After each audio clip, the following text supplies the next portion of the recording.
Hello बच्चों, आज हम और आप मिले हैं सॉलिड स्टेट के एक नए टॉपिक के लिए। टॉपिक का नाम packing fraction and packing efficiency. आपको मालूम है और बताया भी, हमने पढ़ाया है आप लोगों को कि स्फीयर्स यानी कि एटम कैसे पैक करते हैं। पैकिंग के पैटर्न्स को बताया है आपको। यहां पर हम लोग जो है यूनिट सेल के रिस्पेक्ट में पढ़ना है, यूनिट सेल की पैकिंग फ्रैक्शन क्या है। तो इसको निकालने का तरीका क्या हो सकता है, किसी यूनिट सेल में जितने एटम हो सभी एटम का वॉल्यूम निकाले जाए पहले। अगर एटम को स्फीयर बोले तो सभी स्फीयर का वॉल्यूम निकाले जाए पहले, तथा यूनिट सेल के वॉल्यूम से डिवाइड कर दे तो आ जाएगा पैकिंग फ्रैक्शन। नहीं समझे? यह एक रेशियो है बेटा। किसकी किसकी? किसी यूनिट सेल में जितने स्फीयर हैं सभी का volume divided by volume of the unit cell, इसी का नाम है पैकिंग फ्रैक्शन। और इसके बाद फिर इसी का परसेंटेज निकाल दोगे, क्या जाएगा पैकिंग इफिशियंसी। तो इस प्रकार डेफिनेशन लिख लीजिए। देखिए ये हो जाएगी the ratio of volume of total sphere of unit cell and volume of unit cell is called packing fraction। Packing fraction बोल देंगे। एंड परसेंटेज ऑफ इसी का packing fraction is called packing efficiency, PE. तो इसे आप इनाम देंगे। तो पैकिंग फ्रैक्शन क्या हो गया इस तरीके से, बोलिए। ये हो जाएगा वॉल्यूम ऑफ टोटल स्फीयर्स, यानी कि ऑफ यूनिट सेल, यानी कि एक यूनिट सेल में जितने स्फीयर्स हों सभी का वॉल्यूम ऊपर हो गया, और डिवाइड कर देना इसके वॉल्यूम ऑफ यूनिट सेल, तो आ जाएगा पैकिंग फ्रैक्शन। इसी तरीके से अगर आपको निकालना पड़ जाए कहीं पे पैकिंग इफिशियंसी, तो आप पैकिंग फ्रैक्शन को 100 से मल्टीप्लाई कर देना, इसी का परसेंटेज हो गया, ये हो जाएगा पैकिंग इफिशियंसी। और अगर आपसे कहा जाए कि कैसे निकालेंगे हम लोग, कैसे वॉल्यूम ऑफ टोटल, क्या वॉल्यूम ऑफ टोटल स्फीयर कैसे आएगा, आसान है। कह सकते हो कि नंबर ऑफ स्फीयर, जितने स्फीयर होंगे उसमें, into volume of, into volume of one sphere. तो इस फॉर्मूले से हम निकाल लेंगे क्या, इसको, ये आ जाएगा यहां से। और आपको मालूम होगा ही वॉल्यूम ऑफ यूनिट सेल क्या हो सकती है, वॉल्यूम ऑफ यूनिट सेल क्या हो सकती है। यूनिट सेल यहां पे क्यूबिक पढ़ना है। क्यूबिक का मतलब लेंथ विड्थ हाइट इक्वल होगी। अगर हम लोग ए मान लेते हैं, लेंथ विड्थ हाइट ए इक्वल तो है ये, तो क्या हो जाएगा ए इंटू ए इंटू ए, ये हो जाएगा ए क्यूब। और आपको ये पॉइंट पहले से मालूम है, वॉल्यूम ऑफ वन स्फीयर, एक स्फीयर का वॉल्यूम कितना होता है, 4/3 पाई आर क्यूब। इसी का यूज करते हैं। तो सबसे पहले देखिए यहां पे फर्स्ट को ट्राई करते हैं, for simple cubic unit cell. तो इसको सबसे पहले कैलकुलेट किया जाए। इसके बारे में आपको मैंने बताया हुआ है कि यहाँ पे है क्या एग्जैक्टली, ये एक ऐसी यूनिट सेल जिसमें केवल स्फीयर्स कॉर्नर्स पे होते हैं। ये बन गई एक यूनिट सेल आपके सामने, ये है यूनिट सेल। इसमें स्फीयर्स केवल कॉर्नर पे आएंगे। बना दिया जाए, जैसे एक स्फीयर यहाँ हो गया, एक इस कॉर्नर पे, इस कॉर्नर पे, यहाँ पे देखिए ऐसे सभी कॉर्नर्स पे हो गए। तो सबसे पहले क्या चाहिए आपको, इसमें कुल कितने एटम्स हैं, तो नंबर ऑफ स्फीयर्स चाहिए पहले आपको इस यूनिट सेल में। फिर कॉर्नर पे है, कॉर्नर है 8 और एक कॉर्नर का लेते कितना है 1/8, ये हो गया 1। कंट्रीब्यूशन के बारे में आपको पढ़ाया जा चुका है कि कौन सा पार्ट यूनिट सेल का कौन सा कोना या फेस या एज कितना कंट्रीब्यूट करता है, यह प्रीवियस लेक्चर में है, हम आपको पढ़ा चुके हैं।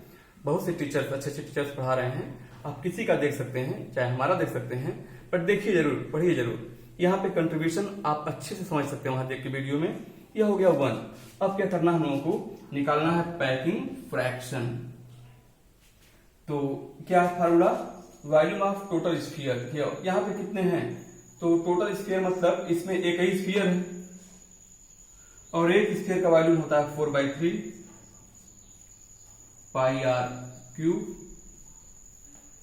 डिवाइड कर दिया जाए इसको किससे, ए क्यूब से, ये हो गया। और आपको ये बताया जा चुका है क्या कि A इज इक्वल टू होता है 2R for primitive unit cell. इसके लिए यह तो आपको ऑलरेडी बताया जा चुका है। अगर इतना है स्पेसिस पे तो आप कह सकते हो क्या हो जाएगा, देखिए आप यहां लिख देते हैं ऐसे, ये हो जाएगा packing fraction is equal to 1/4/3 pi R cube. A की जगह पे आप 2R का होल क्यूब कर देना। ये जब कैलकुलेट करोगे आएगा 0.5233 आएगा। आपको निकालना पड़ेगा पैकिंग इफिशियंसी, तो आप 0.5233 में 100 से मल्टीप्लाई कर देना, क्या आ जाएगा 52.33%। एक तरीका निकालने का सब लोग कर सकते हो। 52.33 हो गया इसका। नेक्स्ट और ट्राई करते हैं हम लोग, एक और ट्राई करते हैं फॉर नेक्स्ट वन। यहां पे लेते हैं सबसे पहले body centred cubic unit cell, इसको ट्राई करते हैं। यहां पे जो है कॉर्नर के साथ साथ स्फीयर्स कहां कहां पे होंगे, बॉडी के सेंटर पे आ जाएगा, और बॉडी का सेंटर एक ही होता है। ये हो गया 8 × 1/8, सभी कॉर्नर पे है ही है, और बॉडी का सेंटर मतलब 1, संख्या इसकी हुई 2। पैकिंग फ्रैक्शन निकालना आपको यहाँ पे ऐसे देख सकते हो, यहाँ 2 एटम हो गए, 2 कर देना यहाँ पे, और तो वैसे ही रहेगा। अब आइए इसको हम लोग जो है फिर कैलकुलेट करते हैं आगे। तो हम लोग बता चुके हैं आपको A इज इक्वल टू क्या होता है इसके लिए 4/√3R होता है, यह for body centred unit cell, इसके लिए इतना होता है। तो अभी A की जगह पे इसकी वैल्यू पुट कर दें। अगर A की जगह पे इसकी वैल्यू पुट करें, इसको यहां लिख देते हैं हम लोग कैसे, ये हो जाएगा कितना, packing fraction is equal to, बोलिए आप इसमें मल्टीप्लाई कर देना 2 × 4/3 पाई आर क्यूब, डिवाइड कर देना 4/√3 आर का होल क्यूब। इसे करेंगे तो 0.68 आएगा, 0.68 आ गया है। और ए फिर क्या हो जाएगा, पैकिंग इफिशियंसी निकालना चाहो अगर आप तो 0.68 × 168% आ गया। ये तरीका है निकालने का। चलेंगे सब लोग, एक और देख लीजिए। थर्ड कितना, for face centred cubic unit cell. Face centred का मतलब हो गया यहाँ पे सभी फेस के सेंटर पे आ जाएगा। तो फेस 6 होती है, तो एक फेस ये हो गया, 4 कॉर्नर्स, एक फेस ये हो गया, एक ये 4 कॉर्नर्स जिसे फर्श बोलते हैं, एक फेस ऊपर इसे छत बोल सकते हैं आप, एक सामने वाला फेस इसका सेंटर ए हो गया, पीछे वाला फेस सेंटर ए हो गया। नंबर ऑफ स्फीयर्स निकालना हो, कॉर्नर पे तो है ही है 8 × 1/8, फेस 6 है, एक फेस का 1/2 लेते हो तो कुल एटम इसमें कितने आ जाएंगे 4।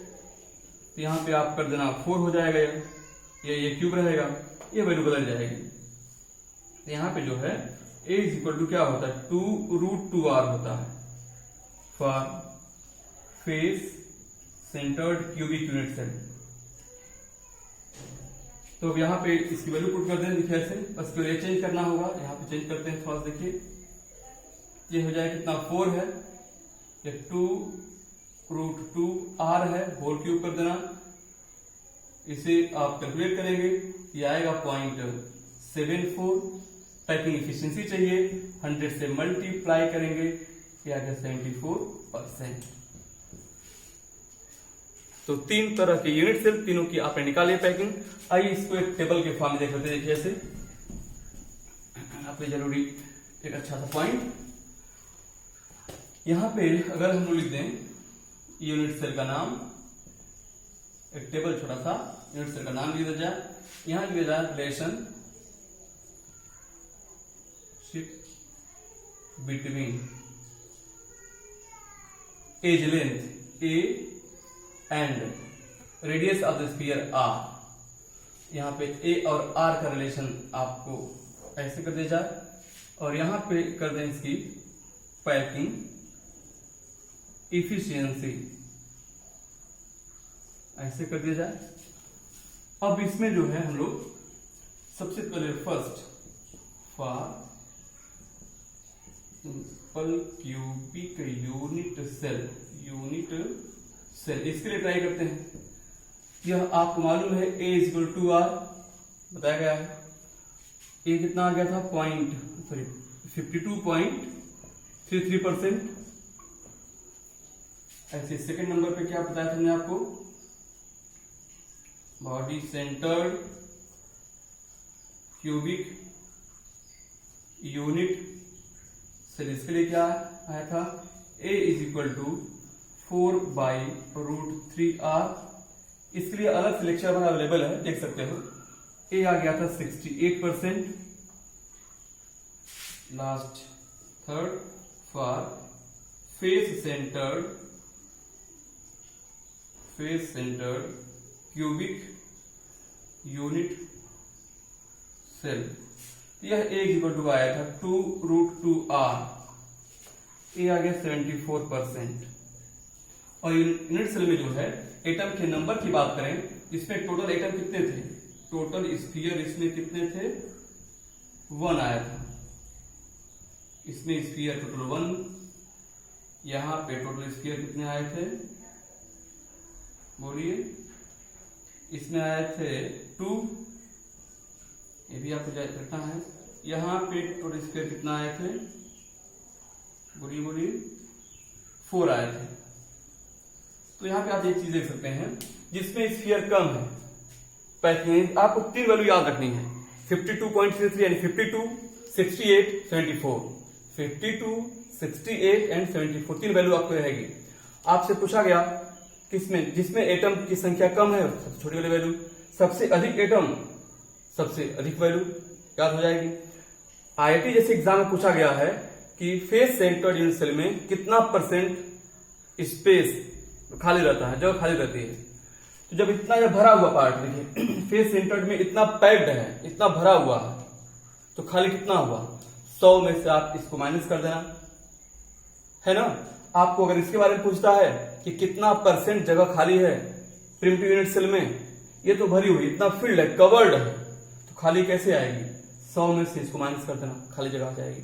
तो जो भी पूछे आपसे निकाल लिया करना, ठीक ना। अब ये कभी कभी आपसे पूछ सकता है कि जैसे आपसे पूछे ए और डी का रिलेशन, नियरेस्ट नेबर डिस्टेंस होती है, जैसे आपको बताया चुका है कि नियरेस्ट डिस्टेंस है क्या, दो निकटतम जो एटम होते हैं, सबसे करीब जो एटम होते हैं, उन्हीं के सेंटर्स के बीच के डिस्टेंस को आप नाम देते हैं नियरेस्ट नेबर डी। यहां से यहां तक कहीं डी होता है, इसी का नाम है नियरेस्ट नेबर डिस्टेंस। ये कैसे होगा भाई, जब सटे हुए एटम है, टच करते हुए एटम है, तो सेंटर्स के बीच डिस्टेंस क्या होगी, इसकी रेडियस अगर r है, इसकी r है, तो d = ऑलवेज 2r होगा, फिक्स है, हमेशा 2r ही रहेगा, d तो फिक्स हो गया। तो हमें d और r का रिलेशन तो फिक्स है, a और r का रिलेशन यहाँ पे है, d r का रिलेशन यहाँ पे है, a r का रिलेशन यहाँ पे, तो a और d निकालोगे नहीं निकालोगे। देख लीजिए फर्स्ट, इसके लिए अगर आपसे कहा जाए यहाँ 2r है, तो मतलब क्या हो गया d = a हो जाएगा। तब फर्स्ट के लिए तो प्रॉब्लम, यहां देखिए इसके लिए 4r है अपॉन रूट 3, तो 2 इंटू 2r लिख सकते हो क्या? 2r की जगह पर d लिख दो। इसे मान लिया जो ऐसे भी तो हो सकता है, a इक्वल डी तो है ना, तो यहाँ क्या हो जाएगा? a इक्वल टू हो जाएगा 2d upon root 3, d equal भी कर लोगे आपसे अगर कोई दिक्कत करे तो d इक्वल क्या कर दोगे आप? Root 3a upon 2। ऐसे यहां देख लीजिए 2 रूट 2r है, 2r का d हो गया, यहाँ क्या हो जाएगा? a equal to root 2d। ठीक है ना? तो आपको जो भी रिलेशन पूछे आप ऐसे कर सकते हैं। फिलहाल इस लेक्चर में इतना ही। Thanks for watching.